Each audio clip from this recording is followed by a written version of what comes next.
Southern Vangard Radio. This is DJ John Doe, and to the left of me is my man, Cappuccino Toast Crunch.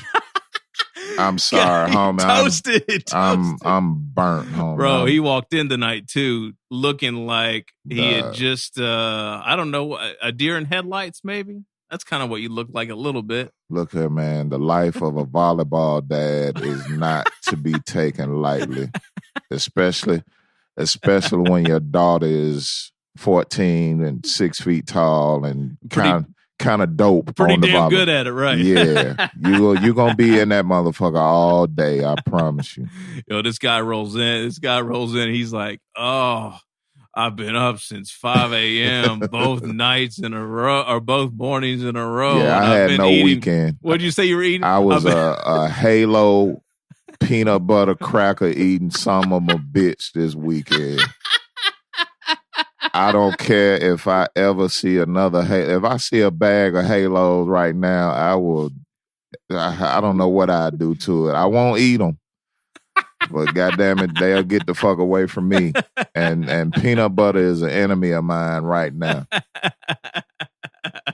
Rough weekend. That's what happens at those. That's what happens at those all day sporting events. Well, yeah, kids, man, because they're not supposed to eat like real heavy meals. You know what I'm saying? You're snacking the whole time. And then I'm the team dad, and unbeknownst, if that's a word to me, that never in the history of volleyballdom has there ever been a team dad.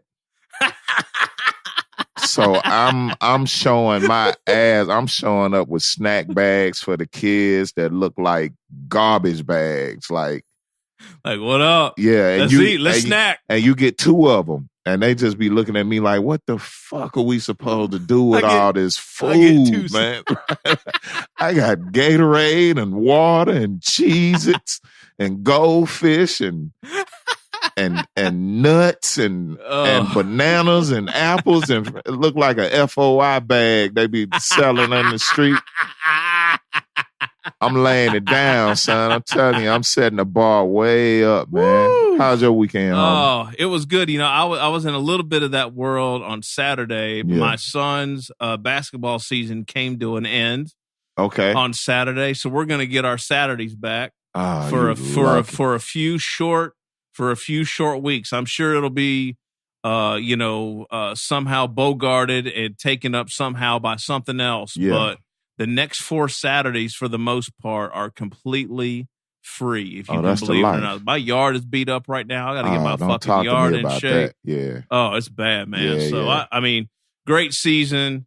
He had a good time. They had a tournament this Saturday. They didn't win, but it was okay. We had a ton of family in town. My youngest, Harry, was baptized actually on Sunday. That's what's up. It's been a family extravaganza. Yeah. Let's just put it like this. I love my family to death, each and every one of them, but I'm glad it's Sunday night and we're here right now. Okay. Let's put it like that. That says it all. All right. So, anywho, that being said, before we get down to business, if you're a fan of the person that we have on the phone tonight for this interview session, and we know you are, otherwise you're probably not listening. No, we might have caught a new one here or there. Nah, you listening. And anywho, this is Southern Vangard Radio. We drop twice a week on Tuesdays and Thursdays. Tuesdays is a brand new hip-hop mix show cut up by yours truly, sliced and diced on the wheels of steel like it should be. All new hip-hop. We rarely repeat a joint, which is kind of fucked up, in this day and age, but it's just the way it is right now. Right. So, today, what episode are we on this week, Meeks? 108? 108. Yeah, 108. Wow. So we've given you 108 mixtapes in the past 2 years, basically. So chew on that for a little bit. Ha! And, Meeks and I popping shit, drinking beer, drinking bourbon, having fun, just, doing what we do. And then on Thursdays, we have an interview session. Could be an MC, a producer, A&R, behind the scenes, something or another. Sometimes they're over the phone. Sometimes folks are rolling through the A and then come by the lab. So anyway, it's an all-around good time. So make sure you go to SoundCloud, iTunes, podcast, Mixcloud, Stitcher Radio, and share, like, follow, subscribe, all that good shit. And then we have some affiliates, Meeks, that we're also, you can find us on. ATLHipHop.com, Return of the Boom Bap, WRBB Radio, both right here in Atlanta. Soul Public Radio on the West Coast, and I Am Classic rawradio.net, also in Atlanta. There you go. And last week we had OC on the horn with us for an incredible interview. The week before that we had OC, Razzcast. what up? Yeah, man. Yo, O was real cool this week too, man. Cool, he was pumping that shit like crazy. Yeah. Razzcast was the week before. I think the week prior to that, we had El Gant and J57 in studio. Anyway. And Stick Figure. Oh, and Stick Figure. Yeah, exactly. The week before that. So anyway, it's been a hell of a month, and we're going to continue to put our foot all the way through 2017. So with that. Yes. We're talking Smif N Wessun. We're talking AZ. We're talking Nas. We're talking about we're going to talk about a lot of shit now because this guy right here, Beatminerz, this guy right here, man. First off, before we really start this thing off, we got to give a big shout out to good friend of Southern Vanguard Radio, the one and only Dr. Butcher. Butcher, what up? Yeah, for making this happen tonight. Queens in the building again. Absolutely. Queens in the house. 7 Train. Yeah, no doubt. Yeah, man. So peace to Butcher for making this connection happen. No doubt. Butcher and this guy have been friends for quite some time. And, it's time to finally talk to this fellow. So I'm personally very excited about this. And you should be. I'm a DJ. I'm a producer, or self-proclaimed producer, beat maker, digger, all that shit. And, again, like OC and Razzcast the past couple of weeks, pretty much the soundtrack to high school and college and beyond for me, right? No question. Anywho, without further ado, the one and only Baby Paul. Whoa! Yeah. Yes, sir. I like that Baby Paul McCartney shit. That shit is dope. Yo, it's so funny. Only a couple people be catching that in my emails, man. It's like a little tag I put in my email. That's fly. You know how when you got your Gmail account, you can create your own handle? Yeah. Yeah. So, I got this hashtag on my social media. If anybody follows me on social media, I strategically put a lot of content and reference 2 things in particular. And those 2 things are Legend Circle and No Culture Vultures. Okay. Okay? Gotcha. Okay. So when I put the hashtag Legend Circle, it's usually in reference to my OG homies, like a lot of people you just mentioned. The Dr. Butchers, the OCs, the Razzcasters, the Pharaoh Monches, the Main Sources. The list goes on, the AZs, the Nas's, you know what I'm saying? I call that my Legend Circle. Consequence. Like cats who put in that work for many years in this game and deserve to be recognized as legends. No doubt. Because if we don't claim it, they ain't gonna give it to us. Yeah, and not only claim that, you got to let people know. Yeah, this has nothing to do with record sales. It has to do with art and integrity. You know what I'm saying? Correct. So absolutely. So Paul, it's kind of interesting how the universe works. And Meeks and I, we end up talking about this pretty much before every show because we're recapping what happened the week prior. But it's kind of weird how the universe works because, and I think we were talking about this on text a little bit. I was so happy to hear you on the main source interview with Juan Epstein, I guess about a month ago now, right before you and Rashad Smith, I think were both on there. And shout out, not to cut you off, shout out to Rashad Smith, shout out to Main Source. They were just celebrating their 25th anniversary. Actually, as of last July 23rd, it's been the 25th anniversary up until this July, like the whole year. Oh, so, really? Initially, I tried to, in collaboration with them, make sure that, their work was recognized within that time frame. Right. Thank God it was done. Right. Yeah, so that was also. Shout out to Rosenberg and Cypher Sound. They showed a lot of love, and it was really a dope interview. Yeah, absolutely. Yeah, so I was listening to it and geeking and nerding out on all the shit you guys were talking about. And then literally, like a week or two later, Butcher hit me and was like, hey, man, would you be interested in interviewing Baby Paul? I'm like, hell yeah. So, I love that, man. That shit's just wild, right? Like, it just kind of like, I was just like, man, fucking Baby Paul and Rashad Smith, like, damn. And then, like, bang, Butcher hit me up. I talk, Butcher and I get on that fucking production nerd talk, like, at least 10 times a day. Like, we're on text just going back. Man. We're going back and forth on all that shit. So, I gotta shout out Drew, Dr. Butcher. That's like one of my I call him still one of my peers as well as an OG homie of mine because, you know, he was DJing with G-Rap. You know, he brought me around a circle of people that inspired me and opened a lot of doors for me back then that he didn't even realize. You know what I'm saying? And I got to speak on that. So, so Paul, you're not from Queens originally, though, right? Like, how did you end up getting in the mix with Drew and kind of, you know? Well, see, that's the interesting thing. See, my story is kind of deep, man. I don't know how much time we got time, brother. We got time. Take your time. I'll try to keep it short and sweet. Born in Harlem, raised in Brooklyn and Queens. So my career background and my story is based on Brooklyn and Queens more so than anything else. Okay. And around probably 80s into the 90s, you know, I was in Queens. You know, my mother is from Jamaica, the West Indies. She came to the country. You know, I was born and raised here in New York. She relocated to the Midwest like around the age of 16. My age of 16 when I was in my sophomore and senior year high school. Then I came back to New York and, you know, was following my dreams to get in the music business while, you know, in school, while having a 9-to-5. And around that time frame, I lived in Jackson Heights, Queens, which is how I met Dr. Butcher through another fellow DJ friend, OG homie named DJ Drac. So my original roots, as far as you know, New York streets and even getting involved in music was Queens. But you know, the interesting thing is, I also lived in Brooklyn for some years, like in my 20s. You know what I mean? After those days. Okay. So it was like I met Mr. Walt from the Beatminerz in Queens when he used to work at a record store in Jamaica, Queens called the Music Factory. Right. So initially, you know, we became friends, and I used to just go out to Bushwick, Brooklyn, kick it with them. You know, I met Evil D, you know, through Mr. Walt, who, as you know, the Beatminerz, they're brothers. Yeah. And, you know, that was around the time Chuck Chill Out put together the situation with Black Moon to put out their first single, Who Got the Props. So that's how I went from being like a Queens OG to somewhat of a Brooklyn OG because, you know, the lineage of the people and the relationships I built throughout the years were within those two boroughs. And my career didn't start until the mid-90s, and I was a Brooklyn resident at that point in time. But my roots before that go back to Queens, which is why, you know, Dr. Butch and I was friends. You know what I'm saying? I was interning at Power Play Studios in Long Island City, New York, when G-Rap was doing the Wanted Dead or Alive album, you know, which was, you know, Drew was around and involved in it, did scratches for. And, you know, the Rakim was doing the Let the Rhythm Hit Him album.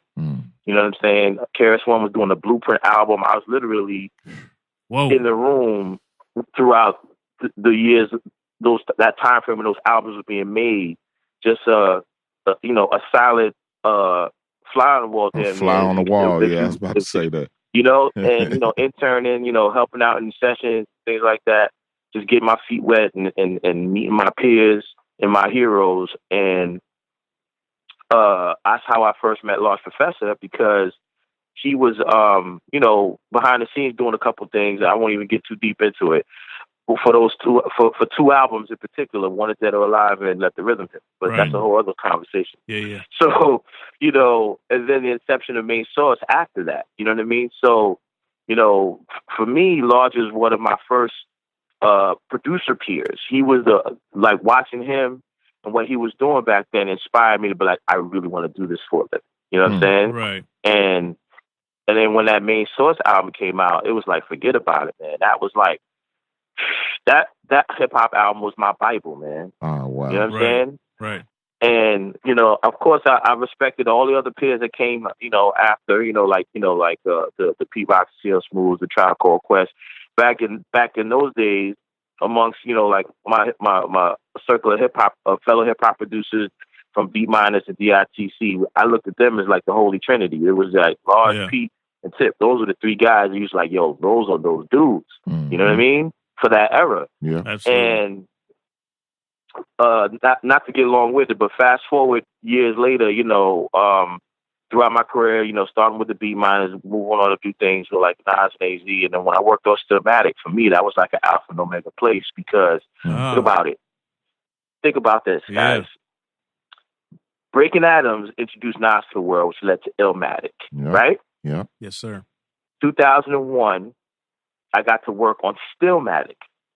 Think about that. Yeah. Stillmatic. Absolutely. Right? Yep. Large Professor also worked on that album.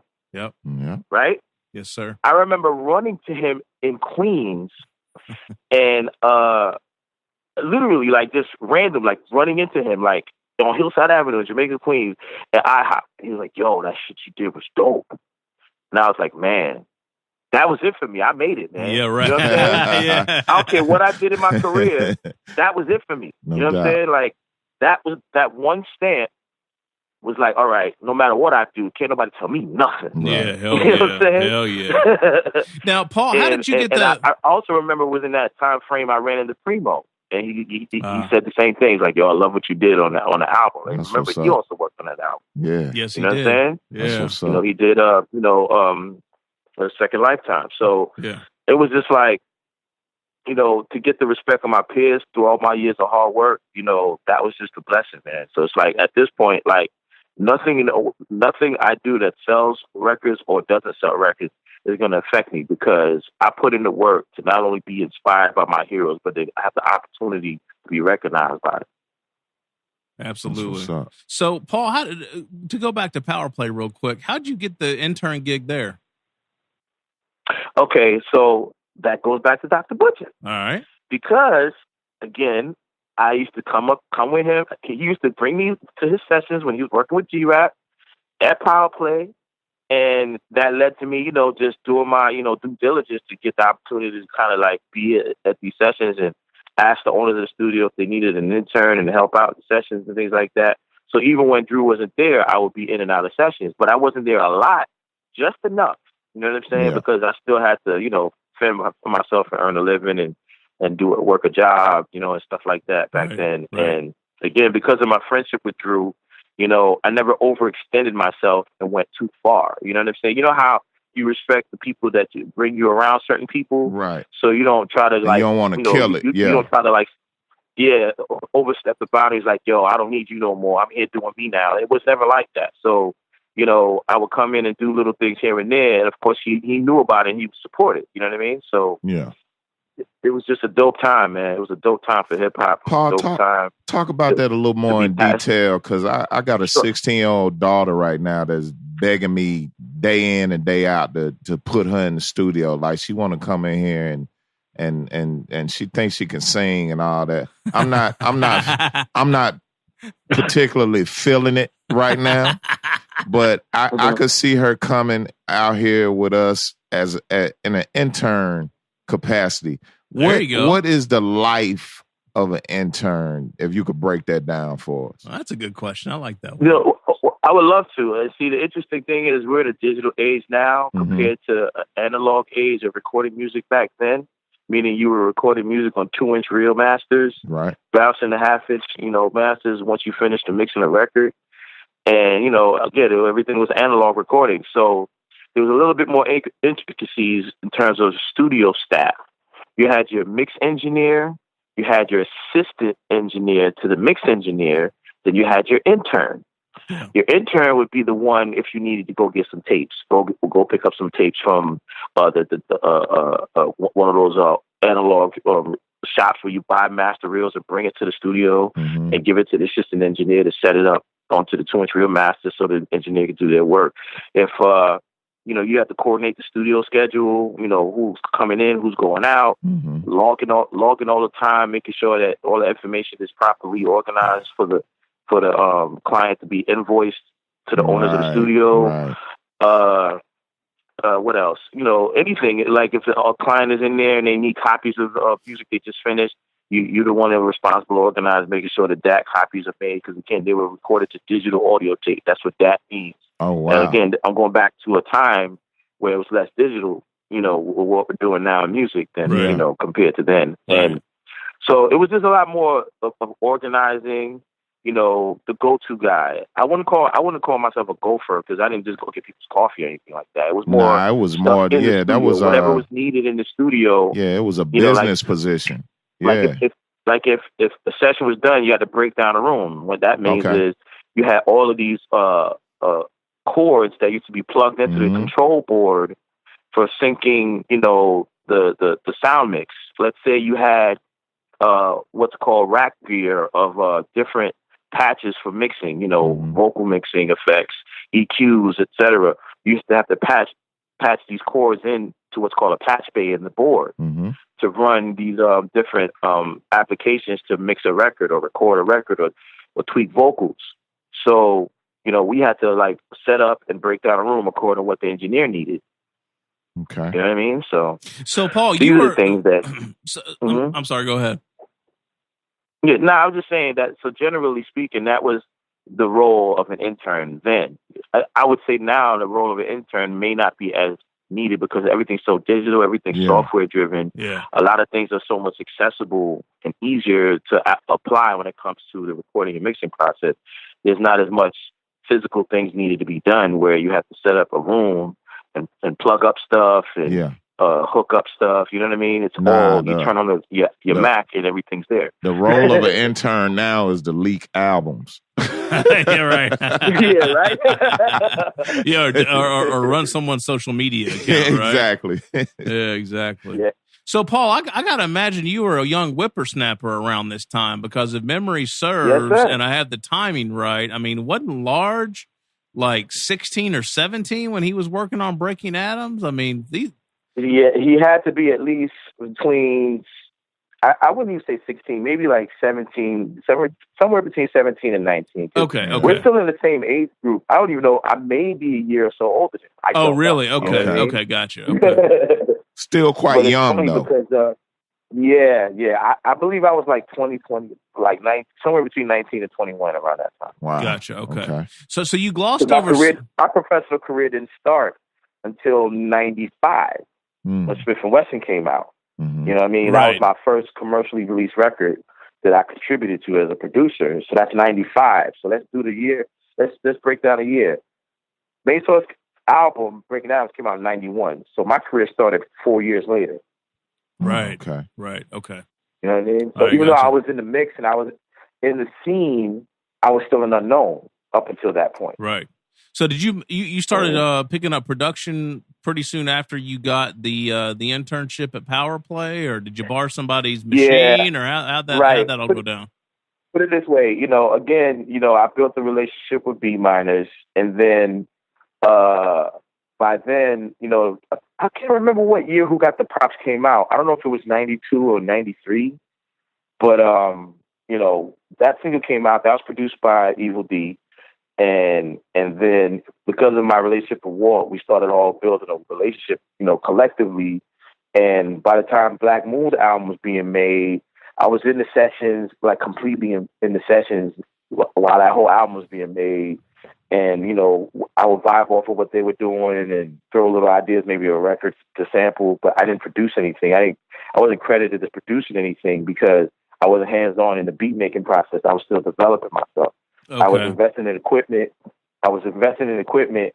And record collection, et cetera, building my beat catalog. So it wasn't until Smif N Wessun came around and they needed records to be demoed that was being demoed at Walt's house in Brooklyn that ended up becoming part of the Smif N Wessun album. Like the song Wreckonize was a demo that I did with Walt, in Brooklyn. Like I did Wreckonize, he did Let's Get It On. Wow. I forgot. There's another song that never made it called No Good Hood that I did. And these are like the demos that transitioned from Black Moon to the Smif N Wessun album. Oh my God. And then Nervous gave them the opportunity to do the Smif N Wessun album. And then the first single was Bucktown. Wait. So all of those, all those joints were Black Moon records. So that was meaning Buckshot and BDI were on them, or it was like what do you mean when they were demos for the Black Moon record? What does that mean? Oh no, not demos for the Black Moon record. Demos for the Smif N Wessun. Oh, for the record. Shinin. Okay. I'm sorry, I heard you wrong. Right, okay, gotcha. right. Okay. All right, cool. Paul, And I always got to make sure I clarify that because when this stuff goes public, one thing that is very important is everybody understands who did what back right, then. right. So hip hop producers are anal about don't mess with my credit. Right. Paul, real quick. So what would for clarification purposes, the demos I referred to was for The Shinin. Okay, What led gotcha. to The Shinin? It wasn't even The Shinin yet. It was just records for Smif N just Wessun. demos, yeah. Gotcha. Okay. Right. Paul, real quick, what was the thinking back to those times and nervous and all that? What were those early deals and situations like as a producer? Even from the demo aspect of it, like getting ready to release that record, which is a major record. The Shine is one of my all-time favorites. Indeed, man. yes, I mean, absolutely. good Yeah. God. It's so crazy because not to get off subject because I want to stick to the subject. Mhm. I agree with you guys. I feel like the anniversary of The Shinin had passed, and it didn't really get the public celebration it deserved. That's right. I remember getting tagged on social media about it here and there, but Duck Down didn't take an initiative to do anything about it, and neither did Nervous Records, So, I just felt like, I didn't control those masters, so I wasn't in a position to be like, yo, let's do this, and this, Right. I remember Still had contacted me because they were thinking about doing a remix, a couple of song remixes, like recreating a couple of records, like a live band version of some songs from that first album around that time frame. But nothing came of it. So, but to answer your question, again, Duck Down Records, before they became a label, it was Drew who was dealing with, the management. Duck Down Management was the management company for like Black Moon, Smif N Wessun, before it became a label. And Nervous Records was the one that was doing those deals. So I wasn't involved in the record deal process of these albums. What I can tell you is that through Duck Down Management, they paid myself as part of the Beatminerz and Evil Dead Mr. Walter produced the records on those albums back then. Okay. And, it was pretty fair, being, because you got to remember, in the 90s, independent labels were still the premier for quality hip hop. It wasn't major labels like until the late 90s into 2000s that really was making the climate of hip hop music what it is from then to now. Yeah. You know what I mean? The Nervous Records, the Wild Pitches, those are all independent labels. Right. So even though they had money, it's not like they were paying us $10,000 to do a record. So we'd get maybe $1,500, $2,500, $3,000, depending on the budget for the record and how many records we did. You know what I mean? Mm-hmm. And then the rest was up to the marketing of these albums by these labels in terms of its actual presence in the market and what it would do in terms of record sales. Okay. So, but the good thing is that independent labels had a strong enough presence in the urban market that a record would come out and see the light of day. You know what I mean? Like you knew about a record that came out. Yeah. Single, video. It was on the radio. It was on television. It was in the stores. You could find it. You know what I'm saying? Yeah. So that's Paul, one of the things I miss. Yeah, totally. Yeah, absolutely. Man, great times. So Paul, what did I guess what was that like putting the Shinin together? Like, did you guys do? Because you hear these stories about how people did 100 records and they picked the best 20, or then sometimes you hear stories like we did 25 joints and we picked the best 17 and that was it. Like, what was that? Because you were pretty integral to the album. Because it's weird. A part of that was a blur. I do remember we did I can say for me, there was only like one record, again, that I mentioned a little earlier, that was a demo called No Good Hood that I produced that didn't make the album. I can't recall what Evil Dead Mr. Walt did that didn't make the album, but it was kind of weird. It was like we made records, but we were kind of strategic with it. So we kind of knew what we were doing in terms of content and reached a completion point where, like, this is the album. You know what I'm saying? So, you know how, like you said, those stories of people doing 20, 30 records, we didn't do that. Gotcha. We didn't do that. So it was like a lot of those records, we made them as we made them. And then when we had a body of work that felt right, it was the album. And then the next thing that was the science of it, and I'm going to credit the sport for that, was the sequence. You know, he would be like, all right, now that we have all these songs, we're going to format it and sequence it in a way that sort of feels like an album, beginning, middle, end. Right. You know? Right. So the body of work as you have it in its release, you know, it was sequenced based on Walt's vision of how the songs for the album should have been presented. Gotcha. Okay. So for those who don't realize, and Paul, correct me if I'm wrong here, but you produced Wreckonize, the original version that appeared on the album. You produced Home Sweet Home, and you produced Wipe Your Mouth. Correct. And you know what's so funny? You know, because, you know, that's the one album, and I'm sure you guys, if you're aficionados and have that record, where my name was spelled differently in the credits. And that was Tech from Smif N Wessun. Because, you know, a lot of this stuff, they had their own slang, if you can tell from the thing they said in their lyrics to how they wrote their words, even the song titles. Yep. So when they administrated the credits for the album, I wasn't there. I wasn't involved. You know, like Walt would do all of the, you know, overseeing of administrating stuff, and the rest was Tech and Still and Duck Down. So it wasn't until once the album came out and I saw the credits, I'm like, why did y'all spell my name like that? You know what I'm saying? It was like BADEEPALL. I don't spell my name like that. What kind of shit is that? That was Tech, you know what I'm saying? And I asked myself, who did this credit? Oh, Tech. Yeah, killing me. That's hilarious. Why ever since then I was like everything for me was a learning curve. Like I never let my name get discredited ever since. Oh yeah, that's right. Hell yeah. And shout out to Tech. You know, it's no ill will, but you know, it's just, you know, it's no different we're producers, but we're artists in our own right. You want your name as well as your work. You want everything to be right and exact. Yeah. Yo, I've got an ill story kind of like that, and I didn't know when I would have the opportunity to tell this, but I'm going to tell it now. And real quick, shout out to Grap Love It. So I was hanging out with Grap in DC kind of randomly about 6 months ago. It was me and Zoe and Roddy Rod. So we were all hanging out like somewhere in Silver Spring, Maryland, whatever, and we were just, you know, nerding out, talking about hip hop shit. And the joint that Grap did for Pete for Method Man on Soul Survivor 2, right? What was the fucking name of that joint? Oh God, what was it? Half Man, Half Amazing. There you go. Right. The P-Rock joint. Yeah, the P-Rock joint. Is somebody out there, Meeks? Hey, look, I saw some shit. Somebody crawling around out there? You know, I'm operating. I'm on fumes right now. I'm starting to see Meeks shit. Meeks is starting to see shit. Pardon us, Paul. I got windows in my lab here, and you know, I got to go check. He's about to step outside. That shit. All right, so real quick. Okay, all right, I'll tell this.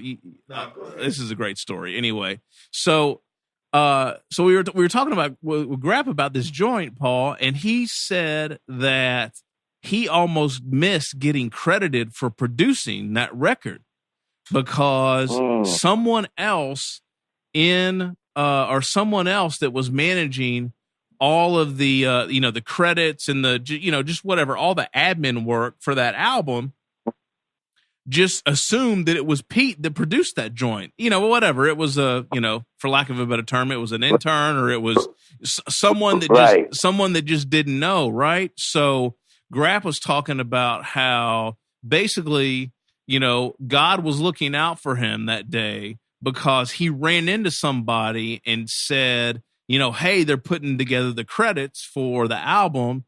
Go see this guy or something like this. Grap, I apologize if I'm butchering the story. Anyway, he went over there to look at the computer where the guy was working, putting together the credits. And sure enough, he had down Pete Rock for fucking Grap's credit on the album. He was like, no. Pete didn't produce that shit. I produced that shit. See? Anyway. And I didn't know that. Yeah, that's ill, right? Every day. Yeah. So anyway, but you told that story about the credits being, all jacked up, and it just it just triggered a reminder of that story that Grat told me. That was so crazy. So yeah, and like I said, other than the Smif N Wessun album, you'll never see my name miscredited. Yeah, that's right. But I'm glad that you were still able to recognize which record I did. yeah, right. Yeah, exactly. Yeah. But misspelling aside. Now, did you do the Wreckonize remix as well? Well, no, because Still had the idea to sample Bill Withers, and I was cool with that. But I just chose to let him do his thing because, like, I have a certain approach about how I make records. You know what I mean? And more than once, this has happened when I work with Bootcamp. Like when they want to remix records that I produce as singles, we may not share the same vision in terms of the approach. So I let them do them. Right. Gotcha. That was the same case when I did Therapy for Heltah Skeltah, and Buckshot decided to remix. Yo, Paul. That's quite a transition, man. Is that where you're going right now? Yes, Paul. I have to know. For me and my brother, I got a brother that's heavy into DJing and dabbles in production a little bit. Blood brother, real brother. My blood brother, J-Rock. Shouts out to him. Yes. Memphis, Tennessee, what up? Yo, I have got to know what the fuck was you on when you did LEFLAUR LEFLAH ESHKOSHKA. Oh my God! Now, I asked you that because I saw something else in here from a interview you did with HipHop DX. I've always been a forward-thinking individual, which at times has been my benefit and other times my detriment. What I call future shot. LEFLAUR LEFLAH for me. Wow, was, you pulled the rabbit out of the hat. Yo, man. It's so weird, man. When you're a musician and you do media and you work and you live, you don't always think everyone's listening or paying attention. You know what I mean? And then you only get reminded with moments like this. When someone actually quotes me or I get hit online about something from someone, it could be in Europe or Scandinavia or Japan, and they're like, yo, I love what you did with this. And I'm just like, wow, okay. You don't take it for granted. There's somebody listening, and there's somebody paying attention. Yeah, absolutely. All the time. Yes, sir. Yeah. Well, first off, I want to credit the song title to the late, great Sean Price, a.k.a. Heltah Skeltah. He came up with that song title. Really? He came up with that? I didn't know that. Yeah. That's why, if you notice, he says it. Think of how the song opens up. Yeah. If y'all know that song, how does it open up? Say it to me right now. Man, I can't quote it verbatim, but definitely Ruck was LEFLAUR LEFLAH ESHKOSHKA. Yeah. It's LEFLAUR LEFLAH ESHKOSHKA, the Fab Five. And then it goes into the hook. He set it off. He set it off in the studio, and we just let it fly. Yes, y'all. Yeah. He was snapping on that motherfucker too, man. Wow. And trust me, that is the oddest name for one of the most classic hip hop records ever. Without the question. Oddest song title. Man. So wait, again, that language means nothing. Unless for some reason it might exist in some part of the world that I don't know. Right. He made that up. That was just him being That's that was P. just Sean Price being Sean Price. That's P. Creating his own slang. You know what I'm saying? Man. So Paul, I mean, I hate to get wrapped up in the past too much, and I definitely do want to talk about. I do want to talk about all the new shit you got going on, especially now because of the climate. Industry. It's important to capture these moments and have these conversations. I appreciate it. Okay, good. Okay, great. So I mean, your resume is extensive and impressive, and you've been a part of some groundbreaking music over the years, right? So at any point, and usually people say they don't realize it when they're going through it, but I mean, for you to be involved with, a Black Moon entered a stage, and I saw something where, and it's the internet, to be involved with, being there when Evil D and Buckshot recorded the demo for Who Got the Props, and being at Power Play, and being part of the Dah Shinin and LEFLAUR LEFLAH, and then like you said, the 360 thing with Nas and Stillmatic, and this other thing that really fucked me up when we were preparing for the interview this week was you being the third in a line of Pauls, Paul C, Large Pro, and then yourself. Like at any point when you're making these records and you're doing this, are you like, wow, it turns out to be as incredible as you thought it was going to be at the time, or did it just completely surpass your expectations? Like, well, you know what I'm saying? Man. I mean, that was all right. To me, that's the future shock of it. To me, right, maybe that's what it is. Yeah. First, I want to say this. First, I want to say I thank you and I appreciate your acknowledgement, because like everything I do is like subconsciously strategic. Okay. Paul C, I never got to meet Paul C, but I did meet and work with his brother, Tim McCaskey. Do you see how I explain to you the lineage?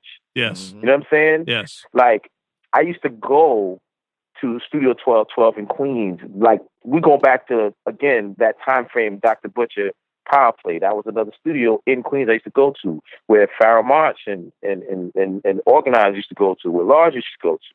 I never was at 1212 when Large was there, but I knew about it. See what I'm saying? And I got to meet and work with Tim McCaskey, Paul C's brother, after Paul C passed away.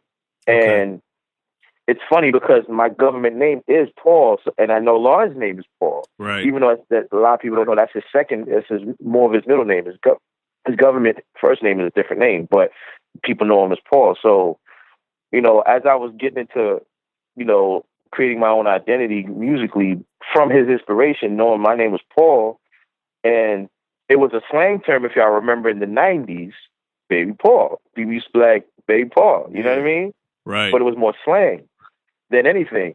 So when I thought of adopting a name, it just felt right. You know what I'm saying? And I looked at it like I was new at it. You know what I'm saying? Then I was like coming in behind my heroes like Lost Pro, you know what I'm saying? And I was a newborn baby at it, at being a producer, at becoming a part of the game. You know what I mean? So it was like how can I say? Preempted like, little brother by about 15 years, right? It had multiple meanings for me when I decided to adopt that name. The fact that it was a slang term, and people used to call me that in slang because my name was Paul, and then me looking at myself as a new person in the game, so I called myself Baby Paul. Like, technically, for me, it's like I was adopting myself as the baby of what Large Pro used to do. You know what I'm saying? What was known for. And I always adopted that understanding with my creative approach. Like, I want to make it of this type of quality, like somebody like Large would appreciate, or somebody like Large would. Not copying, but just quality with my own vision. Right. With that understanding, with that teaching. You know what I'm saying? So everything I did, in collaboration as well as, on my own, in collaboration to BPZY as well as on my own, I always took the approach of respecting the culture of hip hop and respecting my peers and the architects before me. That's what's up. So did you know that those records were going to be as big as they were, even if they were? Actually, no. Okay. Not at all. I really didn't. I just wanted to make stuff that was dope, and for me, impress my peers and make some money. Right. In that order. Right. That sounds about right. So, yeah, right. So, and it was friendly competition even within the BPZY as well as our other peers, from the Largest, the P to Q-Tip to DITC, the list goes on. The whole New York hip hop scene. It was always friendly competition because we knew the music and we knew that we had an opportunity to have a voice. We didn't know where the records were going to go, because it goes back to what I said earlier. It's up to the record companies how well they get marketed in terms of record sales. But as far as the quality, I had a sense that there was going to be an impact. I remember excited to see what the result of the fans would be from when the Black Moon album was turned in. I felt the energy like, this is going to be dope. You know what I'm saying? Right. And then when we did Smif N Wessun, and I finally got an opportunity to actually have music that I contributed and begin making a name for myself in terms of credits, I was just like, man, okay. Bootcamp was still just forming. Because remember, Heltah Skeltah wasn't in the fold yet. They were around. They were part of Bootcamp, and they featured on Smif N Wessun now, but their body work wasn't really even out there yet, and which is kind of what really gave me a stamp as a producer, because even though I was around Black Moon and I was involved in Smif N Wessun. Like, if you follow my work from that album to like the Heltah Skeltah album, my creative presence was felt the most on the Heltah Skeltah album. You know what I'm saying? Starting with the LeFLAUR record. Yeah. Right. You know, and all the records you made. Paul. Here's the opportunity for you. You know, that kind of thing. Yeah, and you put your foot in on that one because all the records that, you know, he did on this joint were, you know, just incredible records on the LP. I mean, yo, man, Let the Brains Blow, Therapy. Man. I mean, shit, man. Wow. Yeah, I'm gonna tell you, my first experience with the first Black Moon record.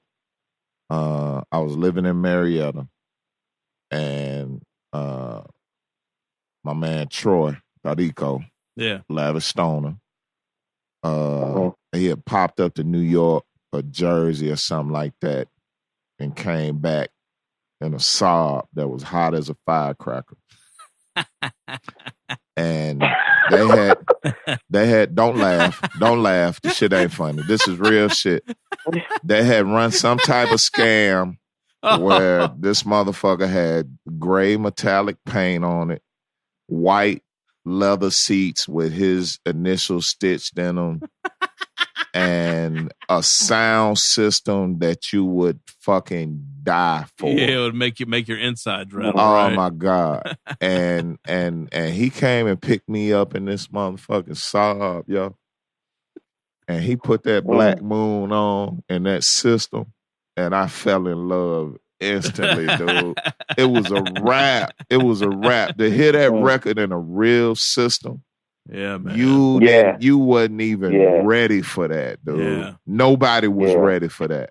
Oh. Now imagine sitting in sessions, hearing these records loud, don't even room, on speakers in the wall. Come on, man. Listening to songs like "Act Like You Want It" or "Black Smif N Wessun." Man, was y'all in there just bugging out, or was everybody sitting back like with their legs crossed, like doing the knowledge? Like what are we talking about here? Honestly, we were just like mad scientists, man. Like, you know, rubbing your chin and shit. Like, The MCs would, you know, pick their corners in the studio and get their smoke out. You know, like me and we didn't smoke. You know what I mean? But the rest of, you know, the whole Bootcamp smoke.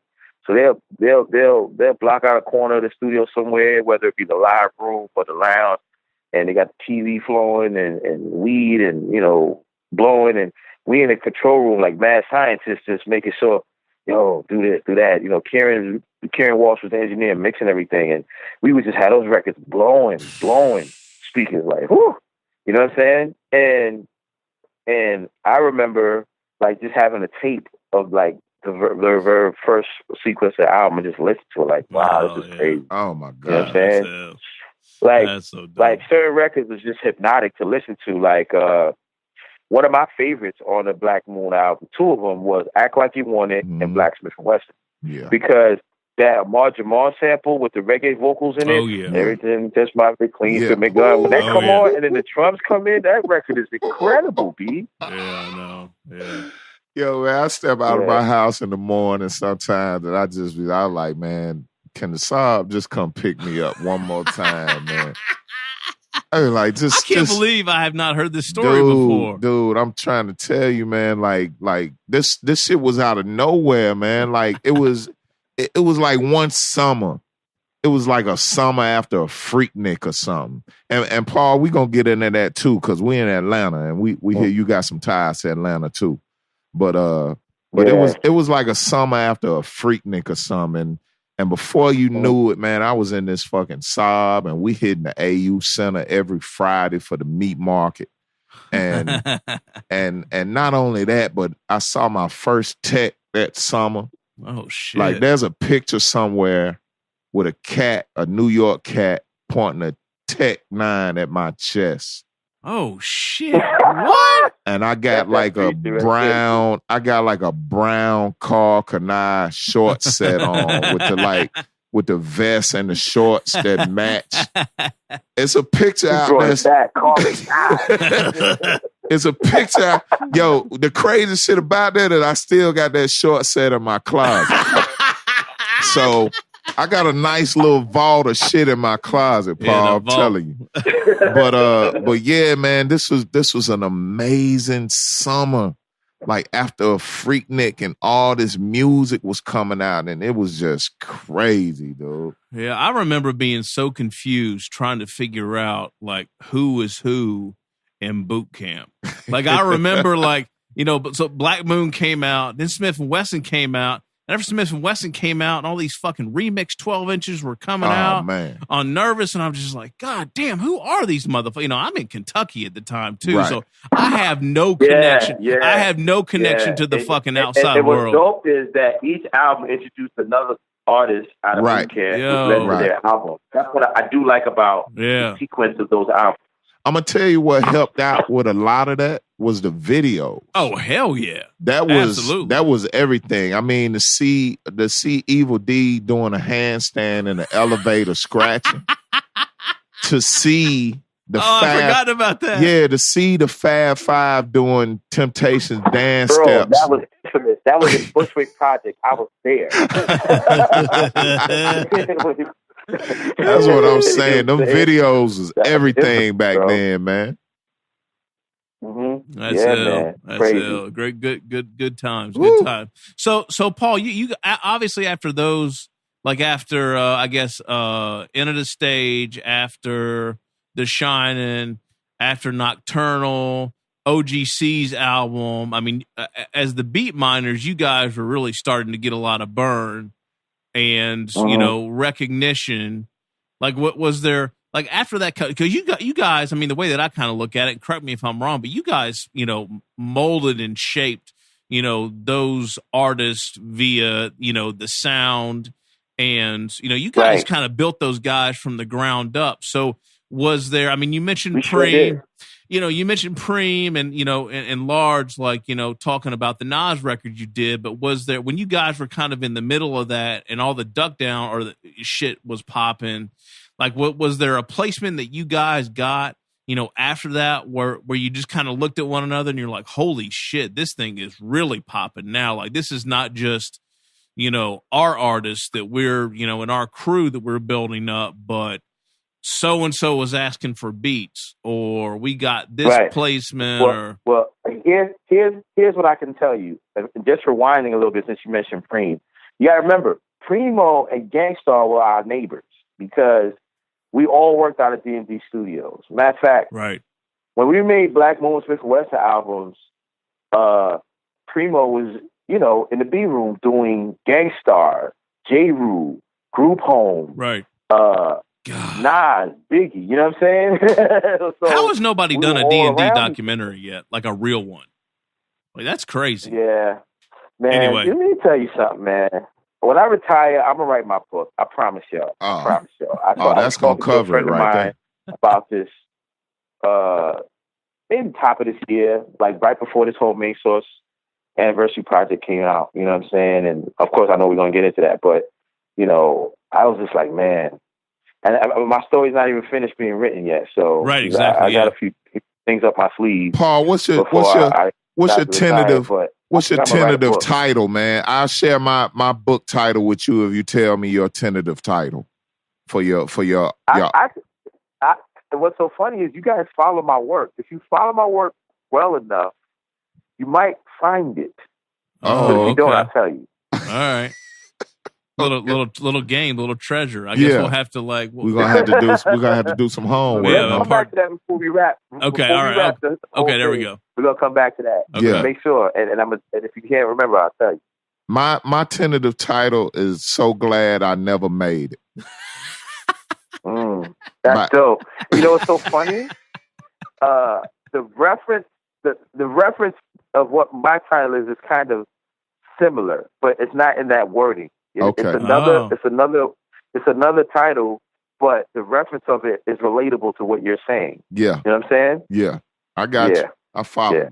Yeah. Meek we're gonna circle back on that though. All right. Because then when I finish everything I'm saying with y'all, you're gonna be like, that makes sense. Okay. All right. Cool. So what was the one placement, Paul, that you guys got, or what was the inquiry that you got where you're like, okay, this shit's on a new level right now? I gotta be honest with y'all. when it came to placements outside of Duck Down and Bootcamp, I never got any real opportunities, and it wasn't like I couldn't. The reason was, unbeknownst to me, people, again, Duck Down management, people used to think that to get to us, they would have to reach out to Drew with Duck Down. I think by the time LeFLAUR and Heltah Skeltah's project came out, there were inquiries coming to him that never was brought to my attention because he didn't manage. Oh, okay. And then as far as Beatminerz go, when they got calls, it was more Ian Walt doing that work outside of Bootcamp. Gotcha. So during that time frame, the only work I did outside of Bootcamp was the Artifact. I don't know if you remember the song called The Ultimate. Oh, no, I was going to ask you for that. Yes, I was going to ask you about that, actually. Yeah. I actually, through another great hip-hop producer from Brooklyn, Sean J. Period. Shout out to Sean J. Oh, Period, yeah, shout out to Sean who J. actually worked on the Heltah Skeltah album. And it was more of a camaraderie thing. Like, we were acquainted from each other from Brooklyn through mutual acquaintances. I can't remember how we first met. Really good dude, passionate about music, very down to earth, humble, spiritual dude. Got a lot of love and respect for Sean J. Oh yeah. He basically is like, yo, I'm working on this Artifacts record. If you got any beats, come through the studio. It wasn't even send me the beats. It was come through the studio. And that's how I met Artifacts and played them beats. So shout out to El and Tame. And I ended up, unbeknownst to any of us, I ended up getting the single, and it was just crazy. You know what I'm saying? Exactly, it wasn't planned that way. Yeah. I didn't ask for that. And then, and in return, I got Sean J to do work with Heltah Skeltah. That's how he's on the Heltah Skeltah. That's you know what I mean? Now, Paul, were you involved in the remix of the Ultimate at all, or no? That was just straight showbiz. Did that? Yeah, that was just straight showbiz, right? Remix. Okay. There was, it's so weird, and it's not an ego thing. I used to love the original work to the point where sometimes I didn't want to do the remix. You know what I mean? In the case of Therapy in particular, I was open to that remix, but me and Buck didn't agree, so I let him do his thing. And then same thing with Wreckonize. That was kind of more Still's vision, and I said, go ahead, do your thing. Gotcha. Okay. But what about the placement you got on the Fat Joe? Ultimate, I'm sorry. Go ahead. Yeah, but with the Ultimate, I just did the original, and the decisions to make a remix was done by the label, not me. So okay. I didn't even get the call about the remix. They just went and did it. You know what I mean? Gotcha. So, which is cool. So is that how Butcher landed on the Artifacts album? Is through you? Because he did some cuts on the Artifacts album, right? Who, Butcher? Yeah, I think so. I think he did. I didn't know that. If he did, maybe he knows Sean J. Period. I'm not sure. Well, I assumed it was through Reef, but I don't know if Reef was still there at the time. Right. You know what? It probably was Reef, because Reef was the A&R, and he was also a producer, and he knew Butcher. So Gotcha. that makes sense. Yeah, it probably was Reef. I didn't realize that Butcher did cuts on that either until I was looking at the credit, the track listings and whatnot for the album preparing for this, right? And I was like, oh, Butcher was on that album. I was like, that's interesting. And I didn't know if it was like that was through you or if that was through, I was thinking maybe Reef or something. And then to carry the Jersey torch a little further, my guy was managing Artifacts. He was working with Fatal Hussein, another Jersey. Rest in peace. You know what I'm saying? And that's how I got on Fatal Hussein album, which was on Relativity Records. Back then. Now which joint what'd you do on Fatal Hussein's album? I did a song called Outlaws featuring Mac Mall. And the funny thing is, there was originally a sample that had an issue being cleared when I did the track. So I had to go back in the studio and do like a live replay of my original idea. So like the transition, poor choice of words, the translation of the track idea wasn't completely mixed the way I wanted it, but it was because I was forced almost in the ninth inning before the album was mastered to go back in and change it because of the sample issue. You know what I mean? Okay. But the version on the album isn't the version of what I actually really made, because it was a sample of the Isaac Hayes record. And it was so retarded we couldn't clear it. Okay. So I had to replay the guitar, and it was kind of rushed. So it was just more of an album cut. It wasn't a single. So some people may not even know I was on that album. You know what I mean? So, I did not know you were on that album. So that's news to me. Yeah. There's a couple of records I snuck album cuts on that people might have missed. But, that's my career sometimes. It's all good. How'd you land on how'd you land on Fat Joe's album, on Don Cartagena, that joint with Pun? I think I met Joe in D&D, and okay.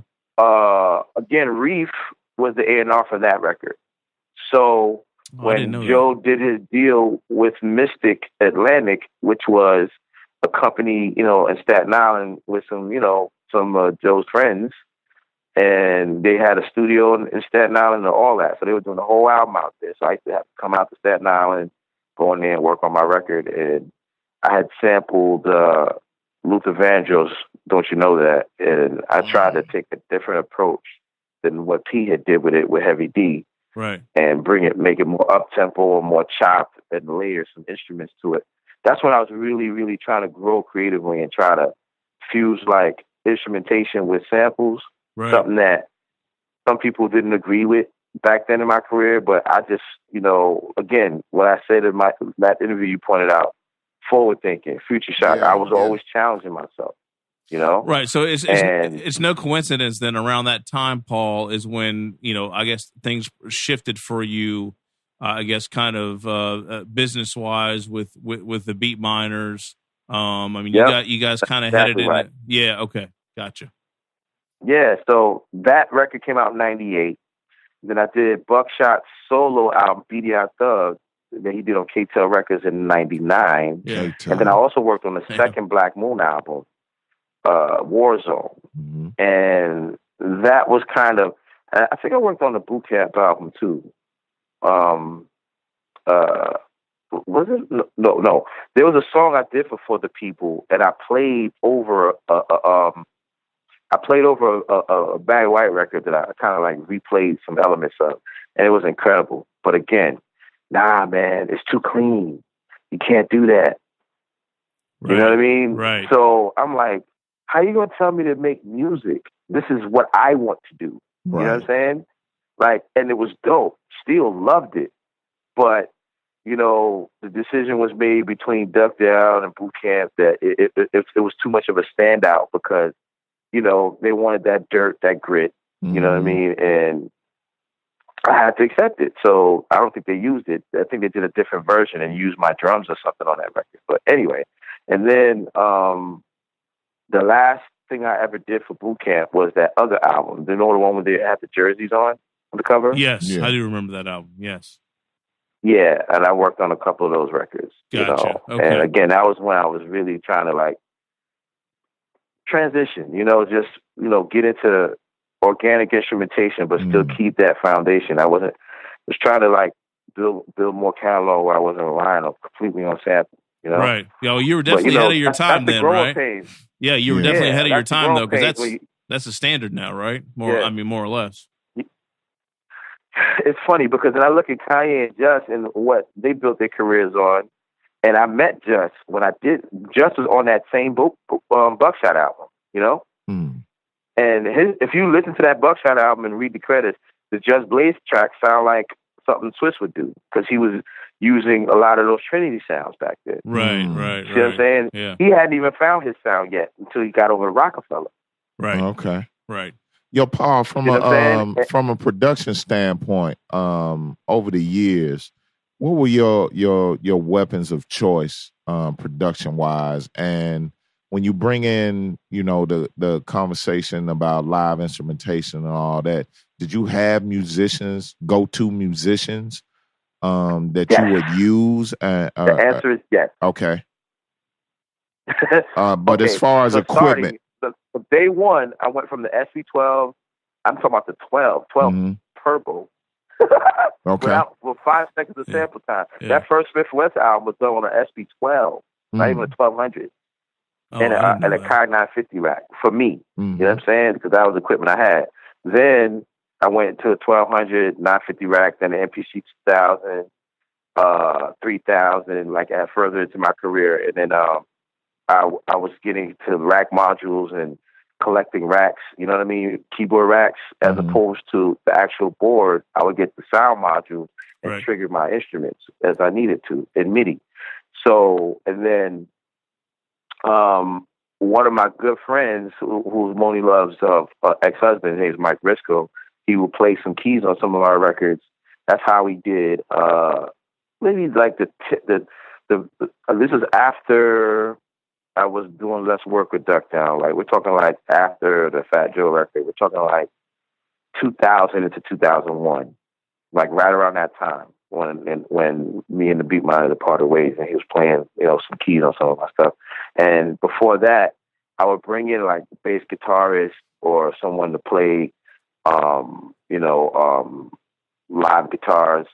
I remember I did a song on the second Smif N Wessun album when they named themselves Cocoa Brothers, the Rude Awakening album. Oh yeah, they do the name change. There was a song I did featuring Buckshot called Blown Away.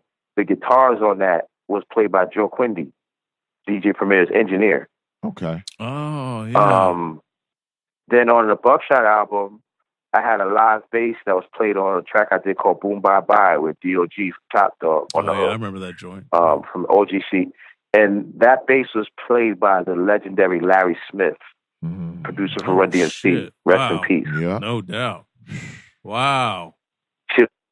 Like, these are the things I was trying to do. You know what I'm saying? Right. But people didn't see it. Future and it's so shot. crazy because you look at the social media era and the digital era we're in. Imagine if I did media back then. Just imagine. Say that again, Paul. Imagine what? I said, if I was doing media, like doing press and being on social media, like I said, look at the digital era now where everything is being heard and seen. I got you. Compared to then. Those years that I was doing all of that work, and I'm saying the time frame, I'm even pointing out to you, late 90s into early 2000s. We're talking like 98 to like 2001. Yeah. Those 3 to 4 years of work I did, I feel like it was my growing pains because it was that time when I was moving away from the work I was known for with the Beatminerz and trying to define myself by myself, right? Right. And just see my ideas through creatively on whatever level. It could be cross genre. I didn't care. I just wanted to create and be great at it. And I felt stagnated because it's like people didn't see it. You know what I'm saying? So I just let the work speak. I kept my mouth shut. I didn't do press. I just said, let me do the records. Let the records speak. But you know what I'm saying? but by today's standards, like you're saying, if there was social media and all that, all this shit would have been known in real time. Mm-hmm. And TMZ would have been waiting for you outside the studio. You would have seen videos of me in the studio. You would have seen Snapchatting and no doubt. No doubt. I would have been on blogs. Yeah. You know what I'm saying? Yeah. All of that. All that. Got you. Just a different time. Yeah. So a lot of that got missed by the world.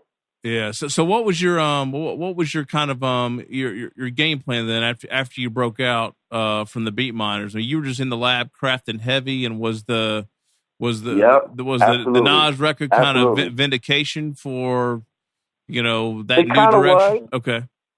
Because we did a deal with Raucous, and that was like the culmination of where my working relationship with the Beatminerz kind of came to its apex, so to speak. Right. We did a deal with Raucous for the Beatminerz album, Break for Impact. It's around like 2000. So we did the project. We worked on it for like almost a year, maybe longer. Long story short, a lot of the music was dope, but there was so much stuff missed because we weren't seeing eye to eye creatively. We weren't picking the right records and artists to make the album. And in my opinion, I think a couple things the Raucous did that could have been much better, Like, we lost a lot of budget on sample clearance issues, artist clearance issues. This is a time frame where there was what we call label wars. A lot of people don't know this. This is behind the scenes. We're talking like Priority versus Loud Records, where they weren't clearing each other's artists to be on people's records because they were competing against each other. You understand? Right. And we did that album under duress. At least I know I did. Right. You know what I mean? Right. We're in and out of the studio making all these records, putting all these people, paying these people, paid Busta, Ghostface, the list goes on. If you have that album and look at the features, hell yeah. Imagine spending a lot of budget money. Like, we were paying people to be on these records. Those wasn't all favors. Right. Right. You know what I'm saying? And having to clear samples. And that was that time frame after the Bismarcky lawsuit where they came after you if you sample something. They wasn't playing. Yeah. They wasn't playing. The sample laws was heavy around that time frame. Yeah. You know? What was that? Engelbert? They was trying to stop us from eating. They was trying to stop hip hop producers from eating around that time frame. Right. It's like if you're using it, you got to pay us. Right. We're talking one record could be 10, 15,000 just to clear the sample. Yeah. Was this before? I can't remember when did Simon Says come out? Was this before or after Brace for Impact? Because they got dinged hard for Simon Says. You said before? Ooh, I think Simon Says. See, that's a good question because Simon Says came out first. I don't know why, because I did a song for Pharaoh's album, Summer Fair, that didn't make the album, but they used it on the Next Friday soundtrack. It was a song called "Liven It Up." Yeah, I know. Yeah, I remember that joint. I didn't know you did that. Yep. See. Yeah. So you guys were they were shook from getting hit with that crazy ass lawsuit from the Godzilla motherfuckers, man. Yeah. Wow. Yeah. Next Friday came out, I think either 98 or 99. 99. So yeah. Okay. So Simon Says was already a hit on Raucous before we came out with the Brace of Impact album. Right. You know what I'm saying? And the song I did, it had no clearance issues. It was really a rare soul sample version of Light My Fire that I used. And it was like 2 bars and the rest was all me. I added whatever, you know what I'm saying, from that. Gotcha. And it was dope. But for whatever reason, even though I did the track, Raucous decided not to put it on the album, but they was like, don't worry about it. And then they licensed it because, again, Priority had the rights to the Next Friday soundtrack, the second installment of the Ice Cube film series. Right. So Gotcha. they Raucous licensed the song to be on the soundtrack for Next Friday with Priority. And to this day, I make more money off that song being on that soundtrack than if I would have had it on Pharaoh's album. Wow, that's crazy. That is crazy. Shouts out to licensing. It's a scope of business, you know what I'm saying? Yeah. Get your paperwork right. That's why those credits are so crucial, man. Yeah. Yeah, man. But even beyond the credits, just your admin with your records, your publishing, right, your performance royalties. I mean, that's a whole other conversation. I bet your name's spelled right on that motherfucker. Hell yeah. So talk to us about the Nas record real quick, Paul. How'd that come about? So basically, this is after finishing recording Brace for Impact. It hadn't come out yet. And this was around the time Fred was doing a little press for it.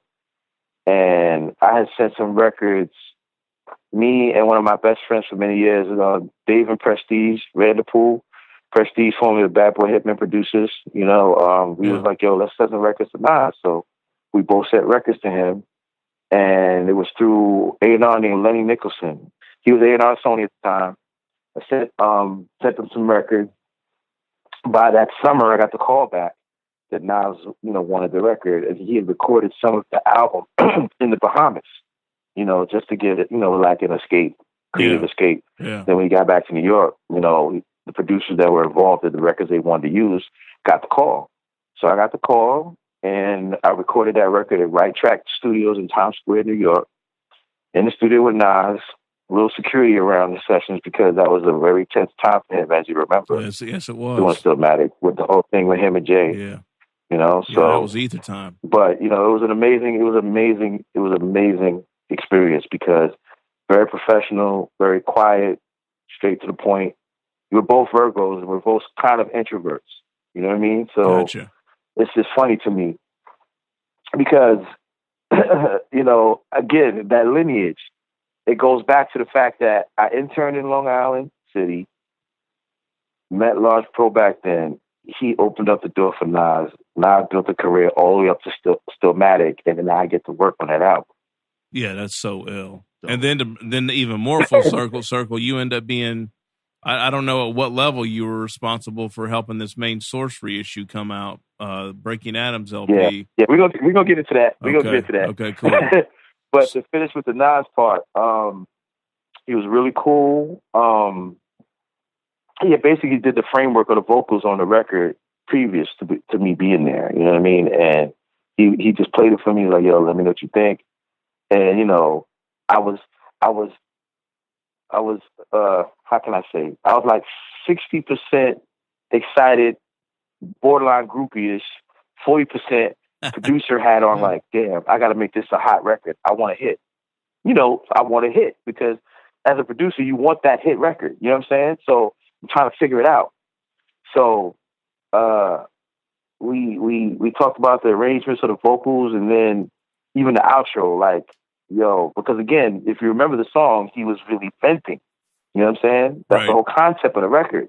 Yep. The things he's talking about. He had an outro where he was naming names and going ham, like talking crazy.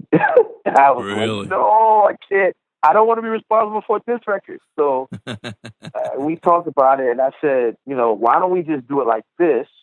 Because the song's called Destroy and Rebuild, where, you destroy and rebuild it. You know what I mean? Yeah. So it's kind of like you throw your darts, but you keep it you end it on a positive note.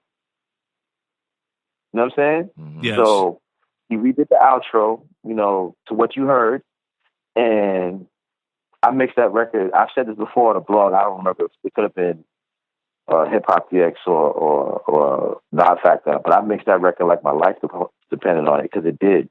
I had left the Beatminerz already. That album came out.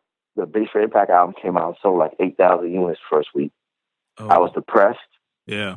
I was stressed out. And I had this opportunity. So I fought. Like, when I say I fought, I meant mentally fought with myself to get in this studio and make this record sound like the best thing I ever did in my career. And that's what I did. Now, Paul, Butcher mentioned something about KRS-One and putting this record together.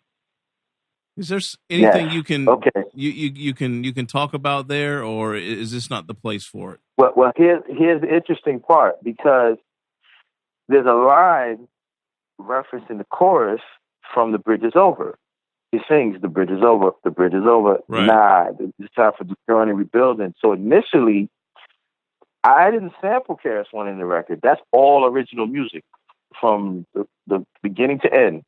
Nothing sampled other than the drums. Right. You know what I mean? So I still had to deal with, on the publishing side, when we cleared the record for it to come out, KRS-One gets like 33% of the writers because of that chorus. Wow. God damn.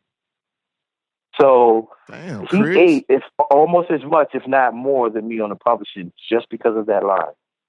But I respected it because, again, this is hip hop. And of course, Nas respecting hip hop because that song, it's paying homage to KRS-One, it's paying homage to Slick Rick. The whole vocal delivery was borrowed from Slick Rick. You know what I'm saying? So, like, I respected it. You know what I mean? That's it. But on the business side, it was very lucrative for KRS-One, especially since that album sold like 2 million plus. Absolutely. Wow, that album did 2 mil? So can't nobody say I have never paid it forward in hip hop. Can't nobody tell me that. Hell no.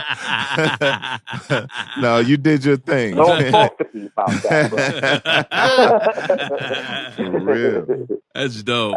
I've definitely paid it forward. You know what I'm saying? So that was just a big reset for you then, Paul. I mean, that just kind of set the stage for you. Just, I kind of hate this, to put it like this, but it's kind of like coming into your own, right? I mean, you kind of had this affiliation with the Beatminerz, and that was, a real kind of, I guess, redefinition or reinvigoration of what you were doing. And, like you said, no samples. But still hip hop. Right, exactly, right. But still hip hop. Yeah, absolutely. That's important to me. So is that when you started dipping in kind of like other things too? Like, as I was kind of doing a little bit of, looking around this week, I saw something about like you got some acting chops. You kind of got into acting a little bit, and you were working with like pop bands. Wow, you caught that? Yeah, a lot of people missed that.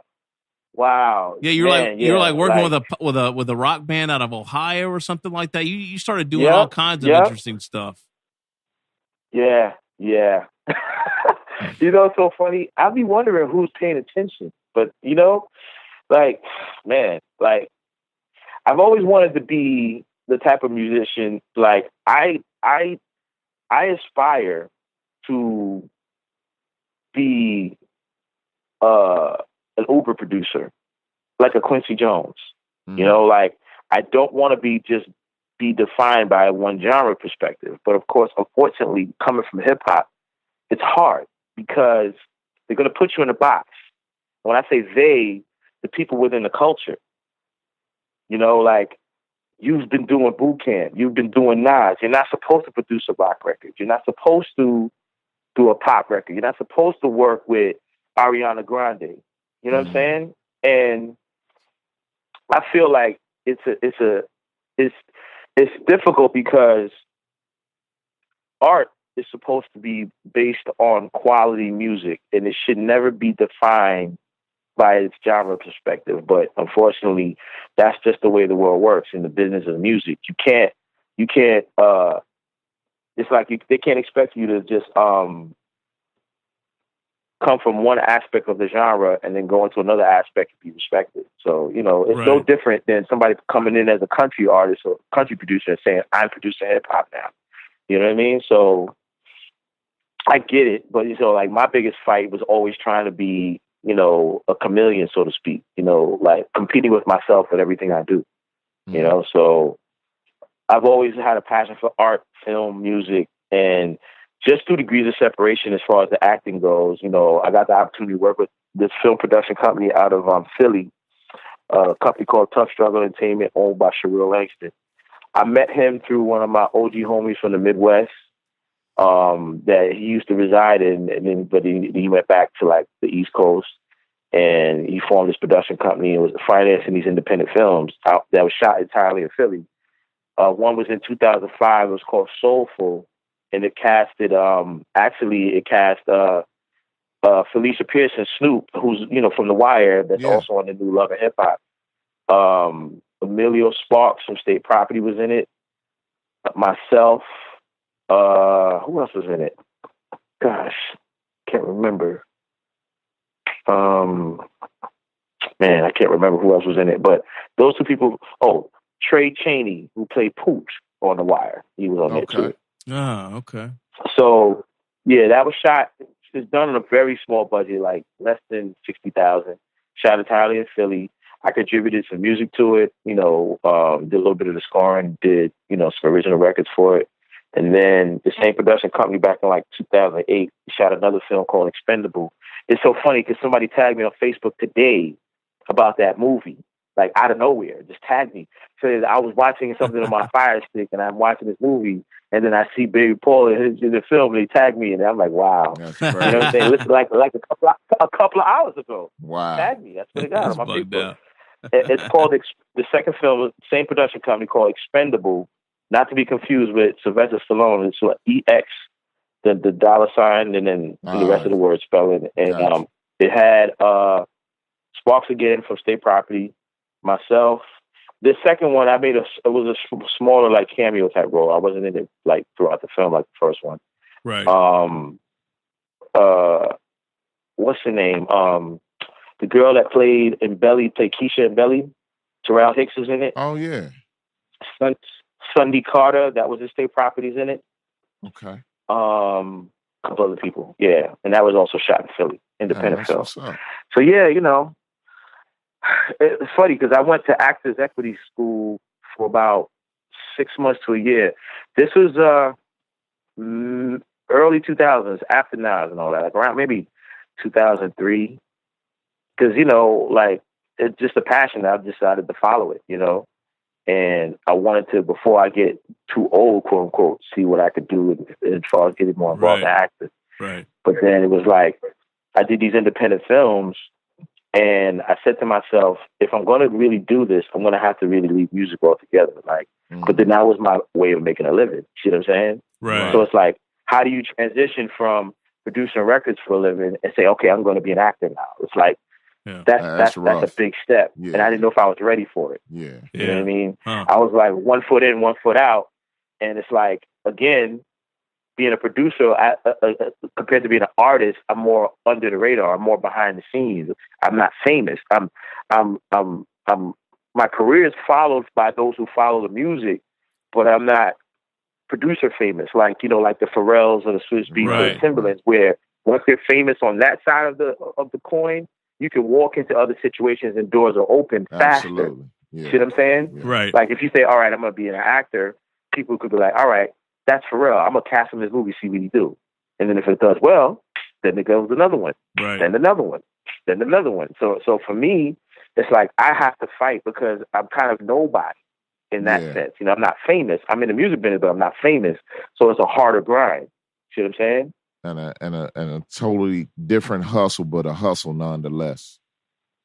For sure. Yeah, absolutely. Yeah. You know, and I respect the art of film, so I didn't want to do it halfway. Gotcha. You know what I'm saying? Like that's one of my passions. Like honestly, if I had the opportunity to continue doing more acting, I would do it. That's you know, but you know, that's a whole other animal. Well, Paul, real but quick. I had fun though. I believe that, man. Speaking of the acting, you know, Atlanta has become the mecca of Hollywood in the South, basically. You used to live here in Atlanta? Is that for real? Yes, I did. What was yes, what were you doing at that time? 2010 to 2012, I lived in Alpharetta, and then I lived in Stone Mountain. Okay. Oh, damn, man. Yep. I had no idea. Yeah. Yeah. So? Again, I'm low, man. Stick and move, man. You know, I just wanted to. This is around the time when the market, as you know, was super heavy in the South. You know what I mean? Yeah. And I knew people that was down there, like Diamond D's down there. Remember, rest in peace, Fife, before he went to the West Coast, before he passed, he was living down there. Yeah. And, you know, I mean, your hip hop, there's just a hip hop circle out there. You know what I mean? Yeah. So I went down there just for the cost of living. You know, I had made a nice little chunk of change off of my past work, and I said, let me give it a shot. And I had a good time. One of my cousins from my mother's side still lives in Alpharetta to this day, so I moved down there to be not far from her, so I had family nearby. You know what I mean? Right. And gotcha. I was, you know, doing my grind, building my network out there. Got to link with street execs and casting managed Travis Porter and 2 Chainz and T.I.'s cousin, DJ MLK, and, you know, a couple other cast guys out there that, you know, I kept in touch with and connected with. But as you know, Atlanta's very cliquish when it comes to producers. So you can't come from New York and say, all right, I'm Baby Paul, I did this, and this, and then we get some work. It don't work that way. Right. See what I'm saying? It's kind of one of those things where they have to come to you, or you have to have that one record that grabs someone's attention, and they say, yo, I want that. Yeah, exactly. Because otherwise, the Futures and all these guys, they're coming up with their guys. You know what I mean? I remember back then, Future was just coming up, you know, with the Rax record. Rax was a hot record in Atlanta for like almost a year before people knew who he was. Yeah. You know, I remember that. You know what I'm saying? So that's what's so bugged out. To me because sorry, go ahead. I'm sorry. Go ahead. No, I'm sorry. No, I was just saying, I just found it interesting because, again, you know, I when I was in Atlanta, I saw everything from the grassroots level, everything. You know what I'm saying? And the only thing that stopped me from being a part of some of it was just the sound. You know, like, I wasn't making trap beats like that. I was making beats that could work. But again, you know, if Future or 2 Chainz, who was doing dope street mixtapes before he signed to Def Jam, is using their go-to guys that they got those relations with, that may not even charge them to do a track to get themselves hot, then that puts me out of the loop. Right. So, yeah, it's funny you mentioned that because I've noticed this, and I saw an article about this recently, and I've always thought this over the past 2 to 3 years, maybe 5 years, I guess, as Future and 2 Chainz and, you know, this whole kind of, I don't know, whatever version or flavor of it, of Atlanta hip hop or rap that's coming out right now.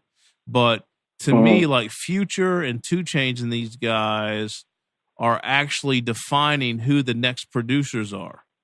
Like, so right. I saw an article somewhere. Like DJ Mustard, for example. Well, Mustard. Mike Will made it. Right. Like, but like, and like Metro and all those guys, like Metro. But like the new, booming. like the new Future record was it the new Future record that just came out, or the new Future record came out. 2 of them.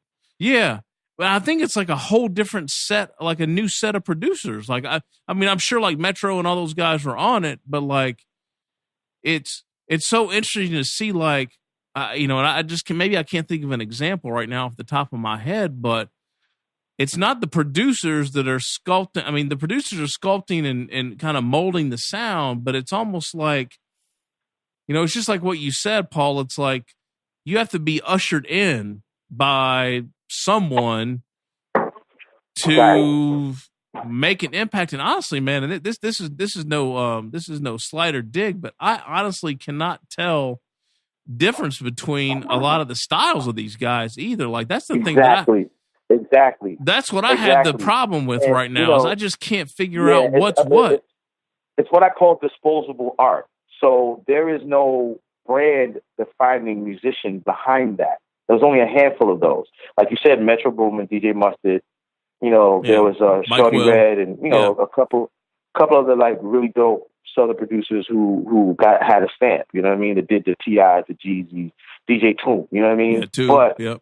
Like you said, in this digital era, at least, especially within the last maybe 3 to 5 years, you can't differentiate one Southern hip hop producer from another because almost every record is on Southern. Same sound library, just different patterns, different instrument sequences, and like you said, if you're not coming in from the bottom up with these guys, you're not getting it work. And it's no different than me coming out of Brooklyn and somebody saying, yo, I do beats or whatever, and Beatminerz got the whole Bootcamp on lock, so it is what it is.